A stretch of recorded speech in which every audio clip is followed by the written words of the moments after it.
I just got done watching Game of Thrones and I'm a little bit too pumped up to do this, but duties are duties. Responsibilities are responsibilities. So we got Daniel here. He's from Nepal. I don't really know much about Nepal. I guess maybe this is a common name or a nickname. I'm not sure. All right, the date is the 28th. The prompt says government officials should rely on their own judgment rather than unquestioningly carry out the will of the people they serve. Let's just get into it. So it looks like a pretty long essay. We got 600 words. Pretty good length. All right, here we go. Governing a country is a complicated task as people have different demands and approaches. Okay. People usually want government to complete some tasks. Okay. Broadly speaking, these tasks are something good. These sentences seem a little abrupt.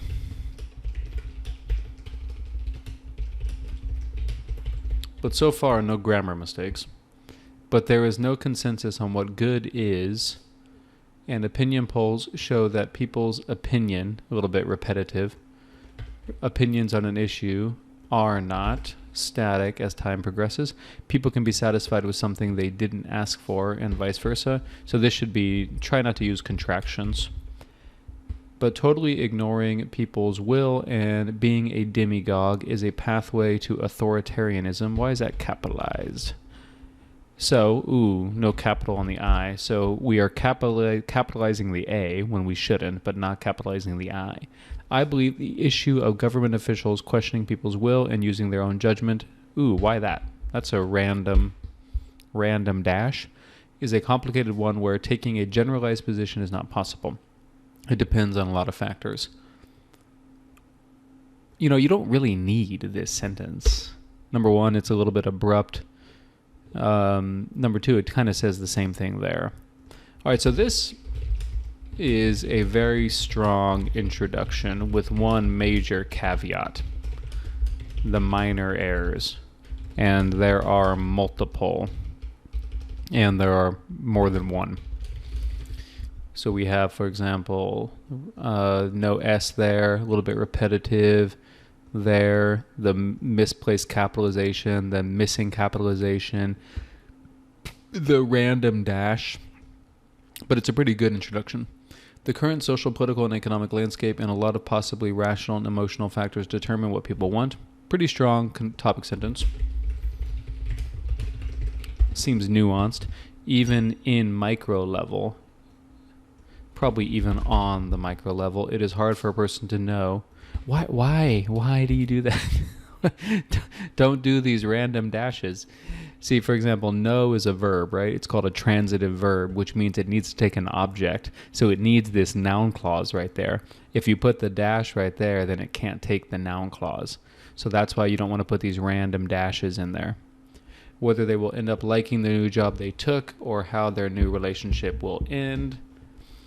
A lot of factors that take place as the situation progresses determine it. Determine what? I'm not sure what it is. Okay. On the macro level, this is more complex as this. See the repetition? This right there. Depends on even more factors. After World War II, the USA helped to rebuild Germany. Who's they? Who are they?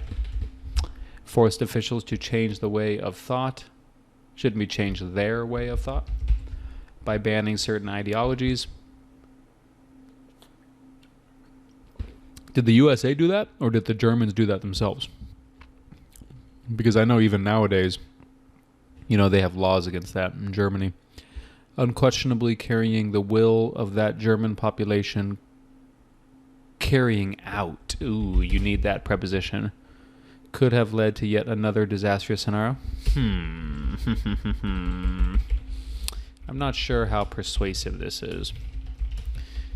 At the end of World War II, Germany was utterly destroyed.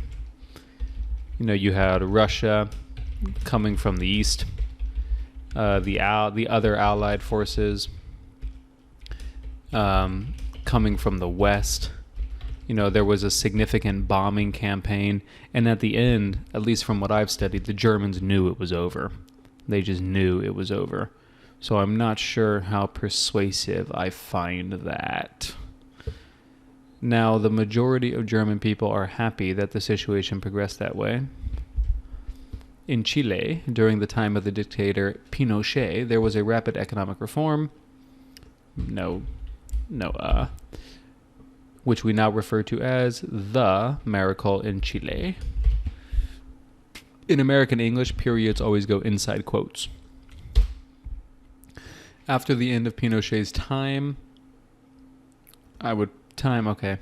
reign, he's not really a king. Opinion polls showed that overall people were happy that it took place. What is it?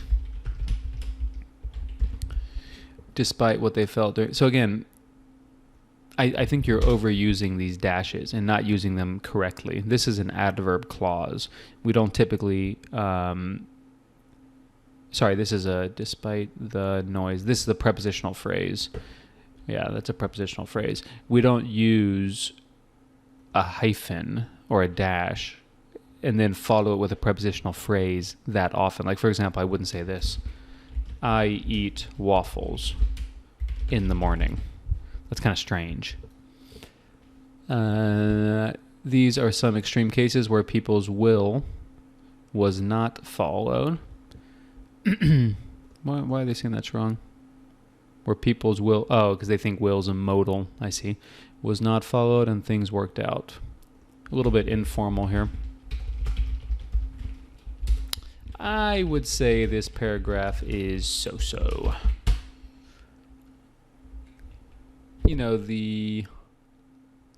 The good thing is you're presenting a nuanced view.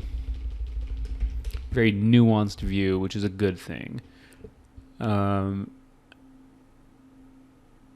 You're saying people's will was not followed, things worked out. Yeah, you're saying it's unpredictable.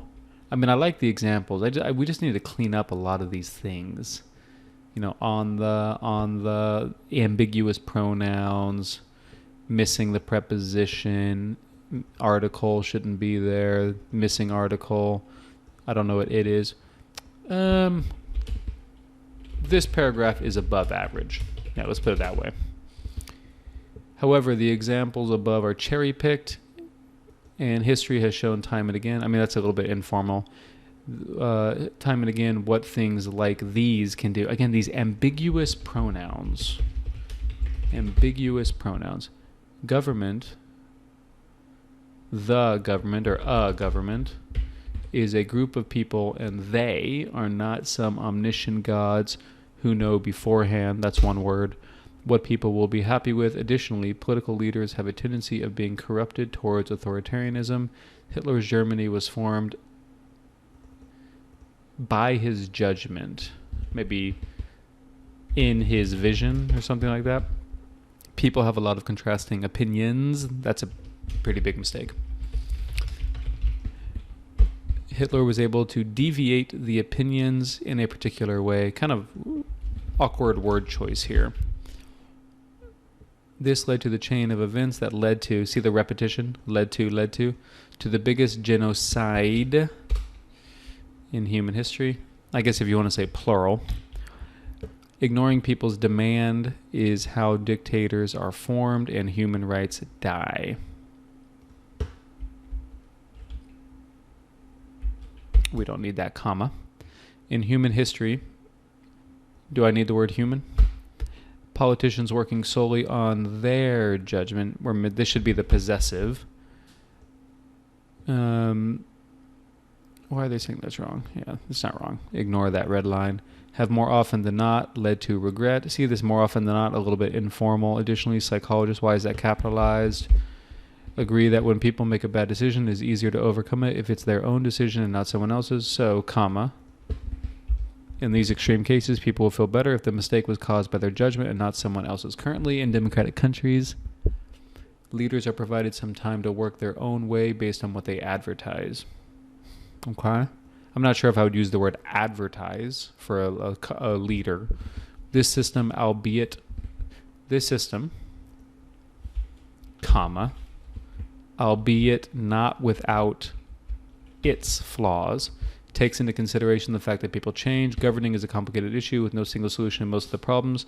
There are different types of people, and depending on their culture and education, their reaction is different. The rules of governance in a country war-torn country will be different from one in a developed country. Overall, this is a complicated issue that cannot be generalized for a lot of factors. So I like the very nuanced perspective.